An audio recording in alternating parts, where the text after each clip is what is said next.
दमदारी के साथ सरकार के आदिवासी विरोधी नीतियों का विरोध करेंगे और आदिवासियों के ऊपर जब भी शोषण और बर्बरता होगी खुलकर आवाज उठाएंगे। और एक धरना प्रदर्शन या 1000 धरना प्रदर्शन करने की जरूरत पड़े तो हम धरना प्रदर्शन करेंगे। और आप जब भी जेल में भेजना चाहो हमें भेज देना, लेकिन आदिवासियों की आवाज उठाना बंद नहीं कर। जब श्रद्धांजलि सभा बांदा में रखी गई, आपने श्रद्धांजलि सभा आयोजित करने वाले युवाओं को आदिवासी बेटे के ऊपर हुए बर्बरता का पर आक्रोश व्यक्त करने आदिवासी युवाओं के ऊपर आपने एफआईआर दर्ज करी। माननीय मुख्यमंत्री जी, आप ध्यान रखिए, हजारों की संख्या में आप भीड़ जुटा रहे हैं। आप हजारों की संख्या में धर्म के नाम पर भीड़ इकट्ठी हो रही, लेकिन आपने किसी के ऊपर कोरोना नियम का उल्लंघन का केस दर्ज नहीं किया।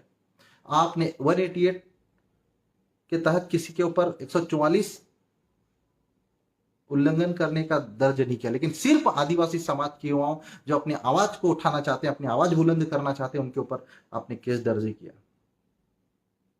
लेकिन आपके एक एक जुल्म का बदला हम लोग लेंगे। शिवराज सिंह चौहान जी, आप ये मत सोचिए कि यह आदिवासी समाज भूल जाएगा आपकी बर्बरता और आपके शोषण को समर्थन करने इस एजेंडे को। चुनाव आते रहते हैं माननीय मुख्यमंत्री जी, पद आते रहते हैं, लेकिन आप जब भी मुख्यमंत्री पद पे हो और इतिहास में याद रखा जाएगा कि मुख्यमंत्री शिवराज सिंह चौहान जी बोलते कुछ थे और करते कुछ। और ये दिल से निकली हुई आदिवासी बेटों की आवाज। अगर आपने आगामी समय में आदिवासियों के ऊपर हो रही बर्बरता के खिलाफ आवाज नहीं उठाई तो जरूरत पड़ी तो मुख्यमंत्री कार्यालय का घेराव भी हम करेंगे, मध्य प्रदेश विधानसभा की घेराव भी करेंगे, लेकिन आदिवासियों के ऊपर शोषण और बर्बरता के खिलाफ चुप रह जाए ये हमारी फितरत में नहीं है। आदिवासियों के साथ हो रहे अन्याय और शोषण के खिलाफ हम खड़े रहेंगे। जब तक जिंदा है शिवराज मामा, आदिवासियों की आवाज को झुकने और दबने नहीं देंगे, ये मेरा वादा है। आज मध्य प्रदेश का 2 करोड़ आदिवासी आपके राज्य में अपने आप को असुरक्षित महसूस कर रहा है। भारत की संवैधानिक व्यवस्था होते हुए भी भारत की संवैधानिक व्यवस्था में बैठे हमारे महामहिम राज्यपाल और महामहिम राष्ट्रपति की चुप्पी इस प्रदेश के आदिवासियों को निराशा में डाल दिया है। इस लोकतांत्रिक व्यवस्था में जो विश्वास करता है इस समाज का बड़ा वर्ग, आज इस समाज के बड़े वर्ग को हमारी व्यवस्था के ऊपर सवाल उठाने के लिए मजबूर होना पड़ रहा है।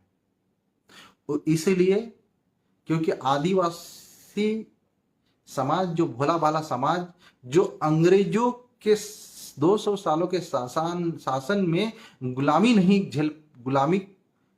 नहीं हुआ, आपके ये 15 साल के शासन में कैसे गुलाम हो सकता है? और आप गुलाम बनाकर आदिवासी के ऊपर राज करने के जो सपने देख रहे हो माननीय मुख्यमंत्री जी, वो कभी हम पूरे नहीं होने देंगे। ये समाज का एक एक युवा जाग चुका है, अपने अधिकारों के लिए जागरूक है और अपने अधिकारों के लिए आज ये लड़ने और मरने के लिए तैयार है।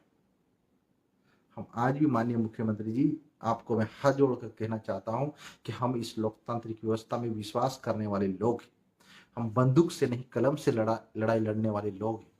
और मैं फेसबुक के माध्यम से मध्य प्रदेश सरकार में जो हो रहा है आदिवासियों के ऊपर, अनुसूचित जाति वर्ग के ऊपर, अल्पसंख्यक वर्ग के ऊपर, किसानों के ऊपर जो शोषण और बर्बरता हो रही, माननीय मुख्यमंत्री जी, आगामी मैं आपको धमकी नहीं दे रहा हूं, लेकिन ये दिल से निकली हुई आवाज। आप कहीं ना कहीं रास्ता भटक गए। मध्य प्रदेश की शिवराज सिंह चौहान सरकार जिस उम्मीद के साथ जोड़ तोड़ के बनी थी, वो उम्मीद से आप भटक गए, उस रास्ते से भटक गए।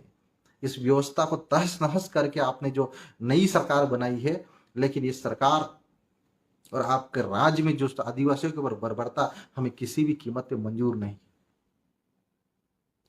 और इस लोकतांत्रिक व्यवस्था में इस प्रदेश के प्रशासन में बैठे अधिकारियों को भी इस बात का ध्यान रखना चाहिए कि ये देश और ये प्रदेश मध्य प्रदेश की भारतीय जनता पार्टी के संविधान से नहीं, बाबा साहेब अंबेडकर के संविधान से चलता है। और इस संवैधानिक व्यवस्था के खिलाफ अगर प्रशासन का कोई भी अधिकारी कदम उठाएंगे तो हम उसके खिलाफ लड़ाई लड़ने के लिए तैयार हैं।